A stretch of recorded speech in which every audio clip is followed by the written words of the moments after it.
องค์การพุทธศาสนาสัมพันธ์ลาวร่วมกับองค์การนราสังศาสตร์เมืองเหล่างามแขวงสะระวันได้นำเอาเครื่องช่วยเหลือประเภทน้ำดื่มกาแฟโอวัลตินชาขนมและน้ำหวานไปมอบให้พนักงานนำพาคุ้มครองเป้าหมาย4ที่เขาร่วมอบรมเบียงานศึกษาป้องกันศาสตร์ป้องกันความสงบระบบ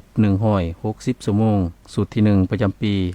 2025ซึ่งได้เริ่มมาแต่ต้นเดือนตุลานี้พิธีมอบเครื่องดังกล่าวได้มีขึ้นในตอนเช้าของวันที่20ตุลานี้อยู่ที่สโมสรกองบัญชาการทหารเมืองเหล่างามโดยให้ความเมตตามอบของพระอาจารย์พรสวรรค์ทองมณีนินกรรมการองค์การพุทธศาสนาสัมพันธ์ลาวแขวงรักษาการประธานองค์การพุทธศาสนาสัมพันธ์ลาวเมืองเหล่างามพร้อมด้วยคณะสงฆ์เมืองรับโดยทานพันโทขันทองจันทราคณะประจำภาคเมืองหัวหน้าการทหารกองบัญชาการทหารเมืองเหล่างามพร้อมด้วยคณะโดยทรงนาทานนางสุพีดวงปัญญาคณะประจำภาคเมืองประธานแนวราษางศาสตร์เมืองและภาคส่วนที่เกี่ยวข้องเข้าร่วมพระอาจารย์คำแสนวิไลศักดิ์ตั้งนาให้คณะสงฆ์เมืองเหล่างามได้ให้ฮู้ว่าเครื่องที่นำมามอบในครั้งนี้ประกอบมีน้ำดื่มทุกน้อยจำนวน52แพ็คกาแฟถุงใหญ่10ถุงโอวัลติน5ถุงชา5ถุงขนม3ปิดขนมอม20ถุงน้ำหวานทุกน้อย7แพ็ครวมมูลค่าทั้งหมด6ล้านกว่ากีบ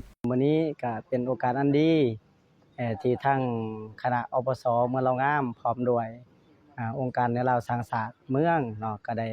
นำเอาวัตถุมามอบให้แก่พนักงาน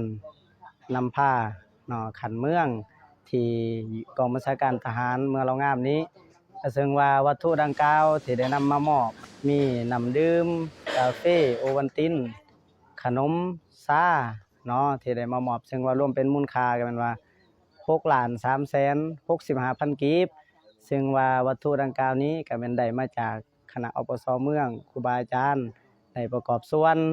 เนาะเพื่อได้เป็นการช่วยเหลือในระยะผ่านมาเนาะก็คือองค์การพุทธศาสนาเฮานี้เนาะโดยเฉพาะก็อยู่ที่เมืองเหล่างามเฮานี้ก็ได้เคียงบ่าเคียงไหลในการอุปถัมภ์ช่วยเหลือสังคมมาตลอดเนาะบ่ว่าที่ในระยะก่อนแล้วก็ถึงปัจจุบันและก็ที่สำคัญอันปัจจุบันนี้ที่กำลังสร้างสาอยู่เนาะก็แม่นว่าอันผลเด่นก็แม่นทั้งเอิ้นว่าตึกปิ่นปัวพระสงฆ์เนาะที่โรงหมอเมืองเหล่างามนั้นคือหากก็ได้ปักฟังไปวางผ่านมานี้เนาะก็ถือว่าอันนี้ก็เป็นอันนึงที่มีความหมายความสำคัญในการประกอบส่วนช่วยเหลือสังคมพระอาจารย์ขออนุญาตตั้งหน้าทางคณะอปสเมืองเหล่างามก็ขอบอกข่าวปาบุญญาติโยมผู้มีจิตเลื่อมใสใจศรัทธาประกอบส่วนสร้างตึกปิ่นปัวพระสงฆ์เนาะแต่ว่าทางเฮาก็กำลังดำเนินการก่อสร้างอยู่ก็ขาดวัตถุทุนหอนหลายอย่างฉะนั้นก็ขอแผ่ศรัทธานำญาติโยมทุกท่านทุกคนได้มาประกอบส่วนซอยกัน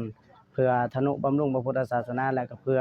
ช่วยเหลือสังคมเนาะทางการสร้างสรรค์พัฒนาประเทศชาติไปเคียงคู่กันเนาะ